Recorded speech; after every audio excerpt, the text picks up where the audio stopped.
디모데전서 7강, 8강, 9강 세 개의 단락을 공부하도록 하겠습니다.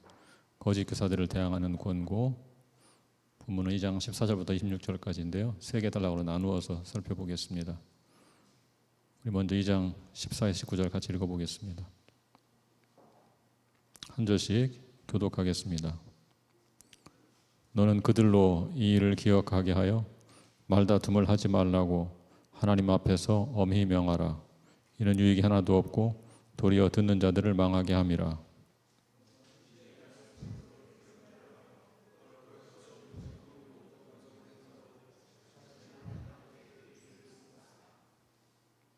망령되고 헛된 말을 버리라. 그들은 경건하지 아니하며 점점 나아가나니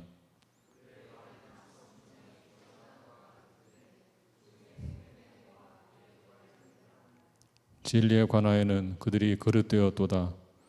부활이 이미 지나갔다 하므로 어떤 사람들의 믿음을 무너뜨리느니라.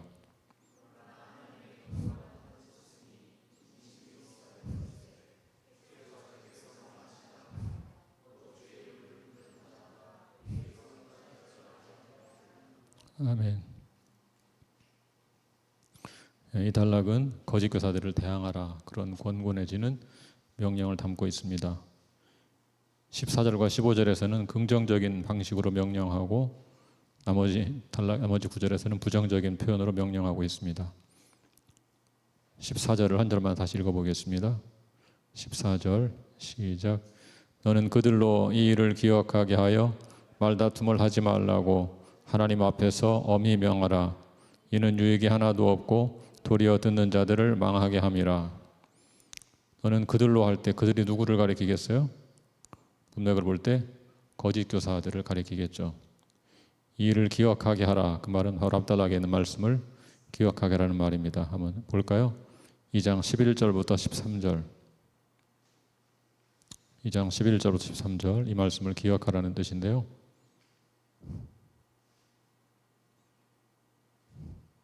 우리 같이 합독하겠습니다. 시작. 미쁘다 이 말이여, 우리가 주와 함께 죽었으면 또한 함께 살 것이요, 참으면 또한 함께 왕노릇할 것이요, 우리가 주를 부인하면 주도 우리를 부인하실 것이라. 우리는 미쁨이 없을지라도 주는 항상 미쁘시니 자기를 부인하실 수 없으시리라. 한마디로 고난을 참고 견디라, 그 말씀을 상기시키는 말이죠. 복음을 위해서 당하는 고난을 참고 견디라는 말씀을 기억하면 어리석은 말다툼을 중단하게 될 것이기 때문입니다. 여기서 말다툼이란 논쟁 혹은 궤변을 가리킵니다.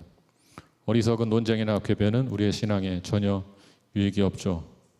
오히려 공동체를 분열시키고 망하게 하는 그런 부정적인 결과를 초래하는 것입니다. 15절로 가보겠습니다.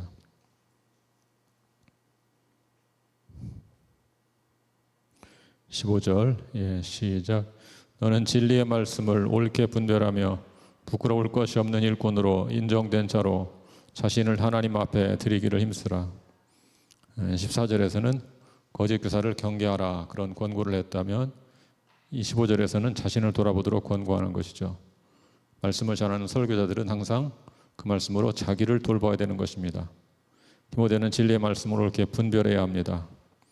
옳게 분별한다는 말은 농부가 밭의 고랑을 똑바로 가는 것 혹은 길을 직선으로 닦아나가는 것, 이런 것을 표현하는 것입니다. 거짓 교사들처럼 말씀을 왜곡하지 말고 복음의 메시지를 본래의 그대로 전하라, 그 말이죠. 바로 그것이 말씀을 옳게 분별하는 것입니다. 진리의 말씀을 분별하면 부끄러울 것이 없는 일꾼으로 인정받을 수가 있습니다. 여기 인정은 누구의 인정을 가리키겠어요? 사람의 인정이 아니라 하나님의 인정을 가리키겠죠. 그럼 어떻게 우리가 하나님의 인정을 받을 수 있을까요? 여기 인정된 이 단어가 헬라어로 도키모스라고 합니다. 도키모스. 발음이 좀 그렇죠? 도키모스. 시험을 통해 연단된 상태를 가리킵니다. 시험을 통해서 연단된 상태, 도키모스라고 합니다. 따라서 고난을 참고 견디면 하나님의 인정을 받을 수 있다, 그런 말입니다. 자, 이렇게 고난을 참고 견뎌서 부끄러울 것이 없는 일꾼으로 인정된 자로 우리 자신을 하나님 앞에 드리기를 힘써야 할 것입니다. 자, 16절 보겠습니다. 16절 시작. 망령되고 헛된 말을 버리라. 그들은 경건하지 아니하며 점점 나아가나니. 예, 세 번역으로 읽어볼까요? 세 번역. 예, 시작. 속된 잡담을 피하십시오.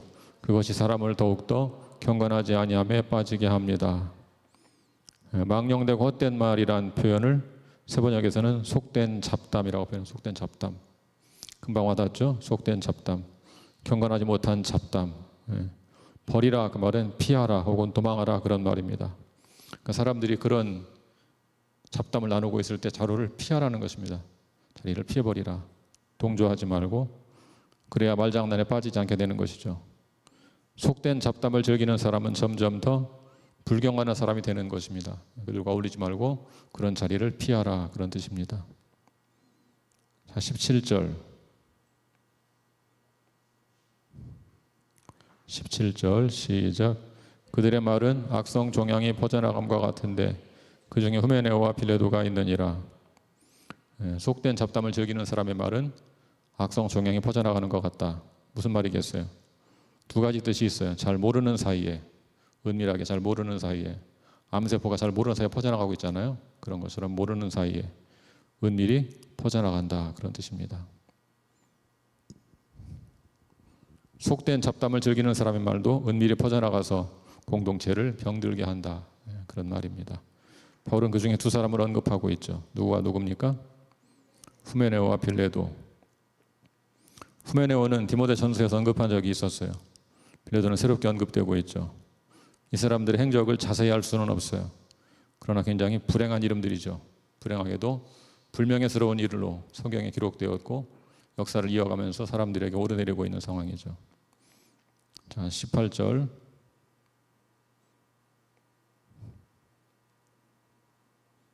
18절 같이 읽겠습니다. 시작. 진리에 관하여는 그들이 그릇되었도다. 부활임이 지나갔다 하므로 어떤 사람들의 믿음을 무너뜨리느니라. 진리에 관해서는 그들이 그릇되었다. 그릇되었다. 그 말은 표적을 벗어났다. 그런 말입니다. 표적을 벗어났다.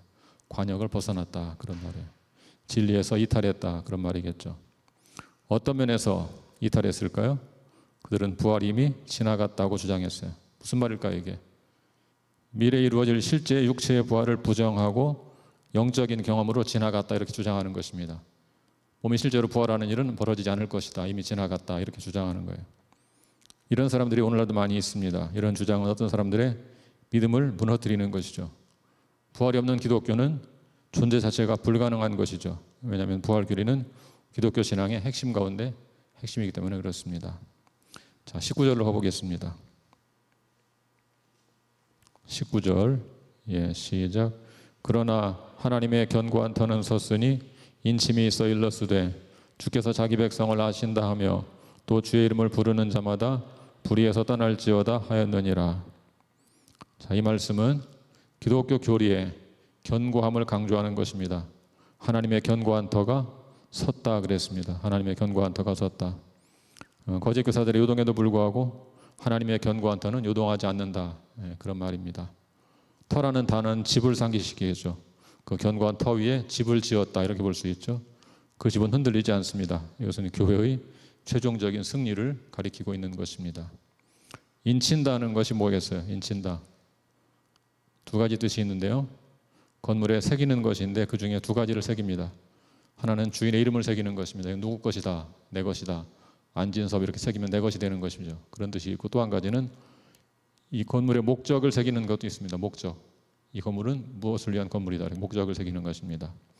자, 인친다는 것은 이렇게 건물에다가 이름을 새기거나 목적을 새겨 각인하는 풍습을 가리킵니다.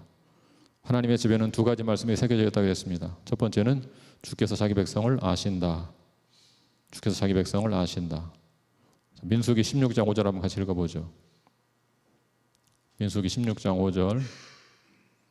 예, 같이 읽겠습니다. 시작. 고라와 그의 모든 무리에게 말하여 이르되 아침에 여호와께서 자기에게 속한 자가 누구인지 거룩한 자가 누구인지 보이시고 그 사람을 자기에게 가까이 나오게 하시되 곧 그가 택하신 자를 자기에게 가까이 나오게 하시리니. 이 말씀은요, 이스라엘의 광야 생활할 때 고라와 그의 무리들이 반역을 저지른 사건을 배경으로 하는 것이죠. 그때 하나님께서 자신에게 속한 자가 누구인지 아시고 가까이 나오게 하셨습니다. 바울이 그 말씀을 인용하고 있는 것입니다. 하나님의 집에 새겨진 첫 번째 문장은 이것이죠. 주께서 자기 백성을 아신다. 주께서 자기 백성을 아신다. 자, 두 번째 문장. 주의 이름을 부르는 자마다 불의에서 떠날지어다. 하나님의 참된 종들은 악에서 떠나야 합니다. 잠언 3장 7절 같이 읽어보죠. 잠언 3장 7절. 우리 함께 읽겠습니다. 시작. 스스로 지혜롭게 여기지 말지어다. 여호와를 경외하며 악을 떠날지어다. 악을 떠날지어다 그랬죠. 시편 34편 14절. 같이 읽습니다. 시작. 악을 버리고 선을 행하며 화평을 찾아 따를지어다. 악을 버리라 그랬죠. 하나님의 참된 종들은 두 가지를 기억해야 합니다. 첫째는 하나님께서 우리를 아신다. 또 하나는 그러므로 이제 악에서 떠나야 한다. 두 가지 사실입니다. 자, 8강으로 넘어가겠습니다. 그릇의 비유 20절과 21절 같이 읽어보겠습니다. 2장 20절과 21절 그릇의 비유 같이 읽어보겠습니다. 함께 읽을까요? 시작.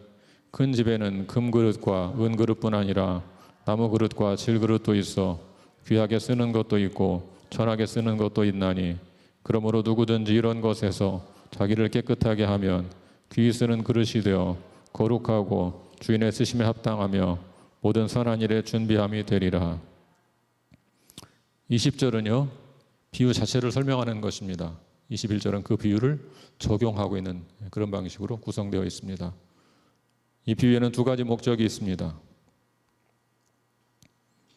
첫 번째 목적은 앞단락에 있는 19절의 두 번째 인용을 설명하기 위한 것입니다. 두 번째 인용이 뭐였죠? 주의 이름을 부르는 자마다 불의에서 떠날지어다.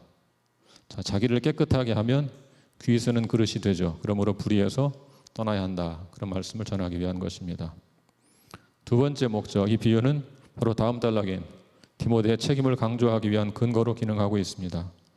결국 이 비유가 어떤 기능을 하는 것입니까? 앞단락과 다음 단락을 연결시키는 역할을 하고 있는 비유라고 볼 수 있겠죠. 20절 같이 읽어보겠습니다.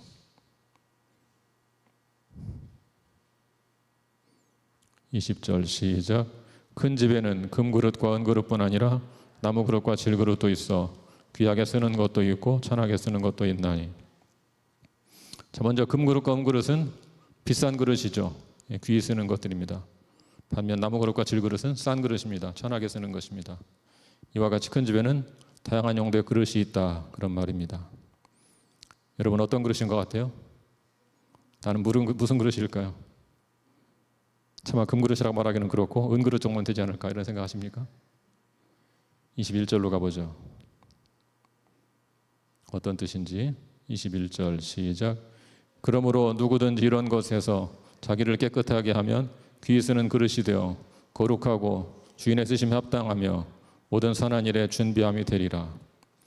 그러므로라는 접속사는 이제 바울이 그릇 비유에 적용을 다룰 것을 시사하는 것이죠. 적용하겠다 그런 얘기죠. 누구든지 이런 것에서 자기를 깨끗하게 하면 이런 것이 뭘 가리키겠어요? 앞에서 언급한 거짓 가르침을 가리키겠죠. 거짓 가르치면서 자기를 깨끗하게 하면 그런 거짓 가르침에 물들지 않으면 귀히 쓰는 그릇이 된다. 그러면 주인의 쓰심에 합당하여 선한 일을 위해 준비함이 될 것이다. 자, 결국 적용을 보니까 이게 무슨 그릇이냐가 중요한 게 아니죠. 그래서 용도가 중요한 것이 아니고 중요한 것은 뭐가 되는 것입니까? 깨끗한 그릇이 되는 것이죠. 우리는 다양하게 부르심 받았어요. 어떤 그릇인지 내 소관이 아니죠. 그렇죠. 그건 내 소관이 아닙니다. 우리가 할 일은 깨끗하게 하는 것입니다. 악에서 떠나는 것입니다. 그러면 주인이신 하나님께서 적절하게 필요한 곳에 사용하실 줄로 믿습니다. 9강으로 가겠습니다. 디모데의 책임 22에서 26절 한 절씩 교독하겠습니다. 제가 먼저 읽겠습니다. 또한 너는 청년의 정욕을 피하고 주를 깨끗한 마음으로 부르는 자들과 함께 의와 믿음과 사랑과 화평을 따르라.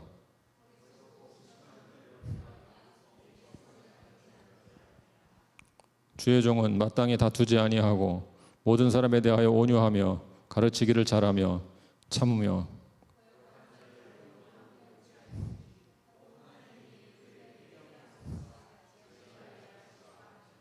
(26절) 같이요. 시작. 그들로 깨어 마귀의 올무에서 벗어나 하나님께 사로잡힌 바 되어 그 뜻을 따르게 하실까 함이라. 이 단락은 전체적으로 거짓 교사가 여전히 존재하는 상황에서 그러면 디모데의 책임이 무엇인가 하는 것을 다루고 있는 것입니다. 이 단락은 위의 비유에 대한 적용 차원에서 내용이 전개됩니다. 거짓 교사에 대항하여 자신을 정결하게 하라, 그런 말씀을 주고 있습니다. 자, 22절 같이 읽어보겠습니다. 22절. 시작. 또한 너는 청년의 정욕을 피하고 주를 깨끗한 마음으로 부르는 자들과 함께 의와 믿음과 사랑과 화평을 따르라. 자, 두 개의 동사에 주목하세요. 두 개의 동사가 뭐죠? 첫 번째는 피하라, 두 번째는 따르라. 무엇을 피하라고 했어요? 청년의 정욕을 피하라. 이 말씀은 19절과 연결되는 것입니다. 한번 읽어볼까요? 19절. 시작. 그러나 하나님의 견고한 터는 섰으니 인침이 있어 일러스되 주께서 자기 백성을 아신다 하며 또 주의 이름을 부르는 자마다 불의에서 떠날지어다 하였느니라. 불의에서 떠날지어다 그랬죠. 왜 디모데에게 청년의 정욕을 피하라 그랬을까요? 여기 정욕은 성적 욕망만을 가리키는 것이 아닙니다. 악한 욕망 전반을 가리키는 것입니다. 어리석은 토론이나 다툼으로 이끄는 논쟁 등을 포괄하는 것이겠죠. 가만히 생각하면 다툼이라는 것도 결국 욕망에서 비롯된 것이죠. 내가 이기고 싶은 욕망에서 다툼이 벌어지는 것이죠. 그러므로 이런 악한 욕망을 피하라, 그것입니다. 자, 그 다음 무엇을 따르라 하겠습니까? 의와 믿음과 사랑, 화평을 따르라. 이 명령은 21절에 연결되는 것입니다. 21절 같이 읽어보겠습니다. 21절. 시작. 그러므로 누구든지 이런 것에서 자기를 깨끗하게 하면 귀히 쓰는 그릇이 되어 거룩하고 주인의 쓰심에 합당하며 모든 선한 일에 준비함이 되리라. 자, 우리가 추구할 것은 의와 믿음과 사랑, 화평이라고 했죠. 이런 것을 추구하려면 주를 깨끗한 마음으로 부르는 사람들과 함께 해야 된다고 했습니다. 거짓 교사와 함께 하지 말고 하나님의 참된 백성들과 함께 해야 됩니다. 여러분, 함께라는 말에 주목할 필요가 있습니다. 함께. 왜 우리에게 교회 공동체가 필요합니까? 이런 선한 일을 함께 추구하기 위해서입니다. 함께하면 힘을 낼 수가 있지 않습니까? 그런 뜻입니다. 23절.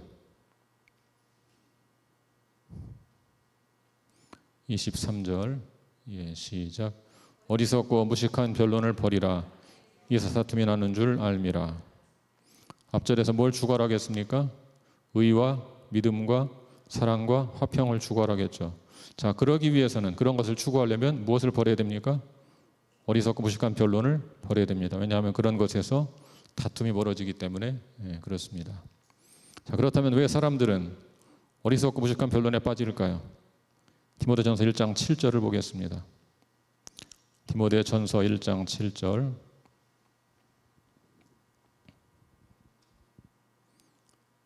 함께 읽겠습니다. 시작.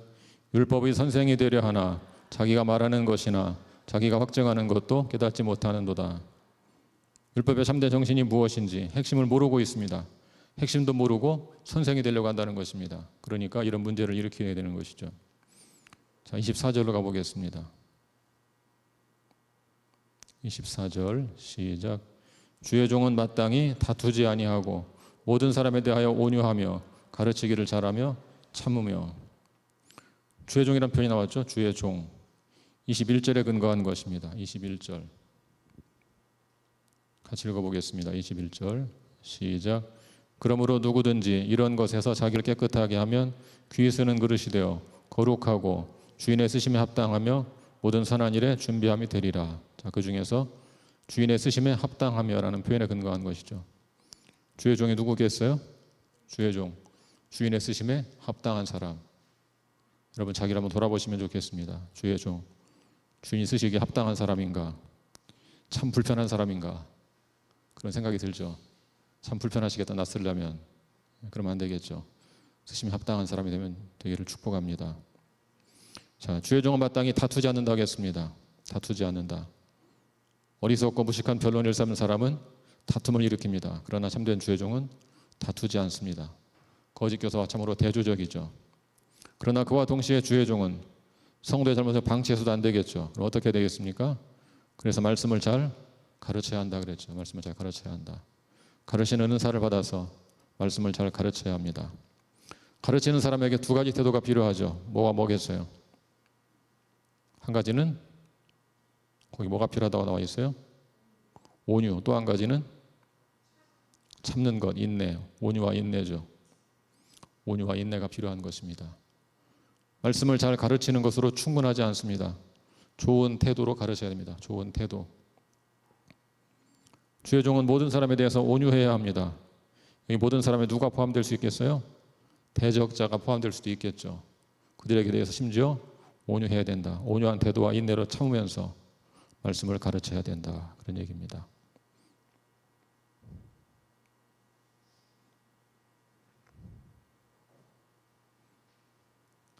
자, 25절 보겠습니다. 25절.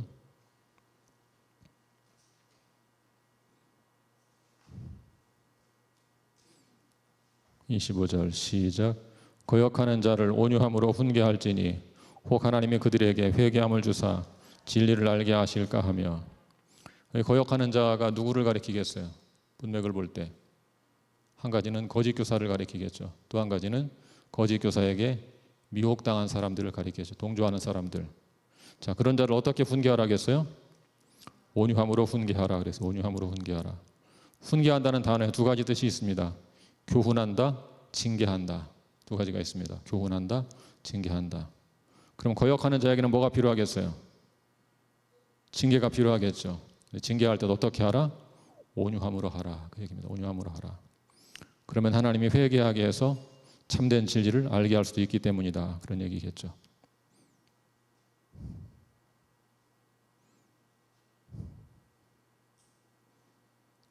자, 마지막 절 26절을 보겠습니다.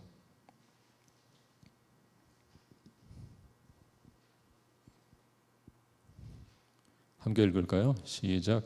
그들로 깨어 마귀 올무에서 벗어나 하나님께 사로잡힌 바 되어 그 뜻을 따르게 하실까 함이라. 세 번역 읽어볼까요?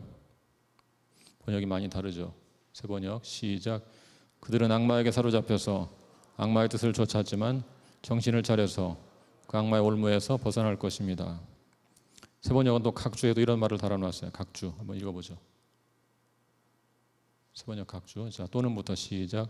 또는 악마에게 사로잡힌 자들이 정신을 차리고 골무에서 벗어나 하나님의 뜻을 따르게 될 것이기 때문입니다. 굉장히 다양한 해석이 나오고 있죠. 원문에 그 이유가 있는데 원문 하반절에 하나님이란 단어가 없고 그냥 대명사로 표기되어 있습니다. 그라고 되어 있어요. 그가 누군가가 해석상의 논점이죠. 그가 누군가. 그가 마귀인가 하나님인가. 너무 대조적이죠. 똑같은 그인데 하나님이라고 보는 사람도 있고 마귀라고 보는 사람도 있어요. 26절에 개역성경은 하나님이라고 본 것이고 세번역은 마귀라고 본 것입니다. 글을 그렇게 서로 다르게 해석한 거예요. 그럼 뭐가 맞냐? 모릅니다. 저는 세번역이 맞다고 해석하는 입장입니다. 상반절에 악마라는 단어가 나오고 하반절에 그라고 나왔으니까 앞에 나온 악마를 가리킬 것이다. 그렇게 추정하는 편입니다. 그렇지만 100% 확신은 없습니다. 왜냐하면 성경을 번역하는 사람들은 세계적인 학자들입니다. 그들도 의견이 갈리기 때문에 100% 확신할 수는 없습니다. 그렇지만 사실 메시지는 동일한 것이죠. 제가 설명해 드리겠습니다. 메시지가 뭔지. 자, 이 거짓 교사들은 지금 누구의 올무에 사로잡혀 있을까요? 누구의 올무? 마귀의 올무겠죠. 그럼 누구의 올무에서 벗어나야 되겠어요? 마귀의 올무에서 벗어나야 되겠죠. 벗어난다면 누구를 따라야 되겠어요? 하나님 따라야 되겠죠. 그 얘기입니다. 강조점에 따라 달라지는 것뿐이지만 맥락은 똑같은 거예요. 의미는 일치하는 것입니다. 결국은 온유한 태도로 징계하는 이유가 뭐냐?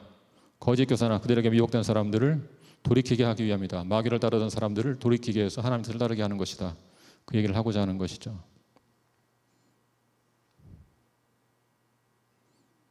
자, 말씀의 결론을 맺습니다. 오직 사랑 안에서 참된 것을 하라. 계속 온유함으로 징계하라. 그런 표현이 많이 나오죠. 온유함으로, 온유함으로. 한번 같이 읽어볼까요? 에베소 4장 15절. 에베소서 4장 15절. 중요한 말씀입니다. 자, 시작. 오직 사랑 안에서 참된 것을 하여 범사에 그에게까지 자랄지라. 그는 머리니 곧 그리스도라. 교회가 진리 위에 서려면 두 가지가 다 필요합니다. 우선 교회는 참된 것, 참된 것이 뭐 다른 말로 진리를 말하고 진리를 행하는 사람들이 되어야 합니다. 자, 그런데 그 진리를 말하고 행하는 방식은 뭐야 됩니까? 사랑해야 됩니다. 사랑. 진리를 말해야 되는데 진리를 말하는 방식은 사랑이어야 한다. 그 얘기죠. 사랑하는 마음으로 온유한 태도로 진리를 가르치고 진리를 행해야 합니다. 그래야 그 교회가 바르게 설 수 있습니다. 잘 생각해 보세요. 사랑이 없이 진리만 있다. 뭐가 되겠어요? 사랑은 없고 진리만 있어요. 그 누굴까요? 누구겠어요? 율법주의자가 되는 것이죠. 반대로 진리 없이 사랑만 있어요. 그럼 뭐가 되겠어요? 이단이 되는 거예요. 이단. 그렇게 되는 것입니다. 물론 이단이 사랑이 맞냐? 뭐 그렇지도 않아요. 그렇지도 않지만 예를 들면 그렇다는 것이죠. 자, 그러므로 사랑 안에서 진리를 행하는 그것이 우리에게 필요한 것입니다. 사랑 안에서 진리를 행하는 것, 온유하게 말씀을 가르치는 것, 그런 것이 우리에게 필요한 것입니다. 자, 그렇게 사랑 안에서 진리를 행하는 균형 잡힌 그리스도인이 될 수 있기를 주님의 이름으로 간절히 축복합니다. 같이 기도하겠습니다.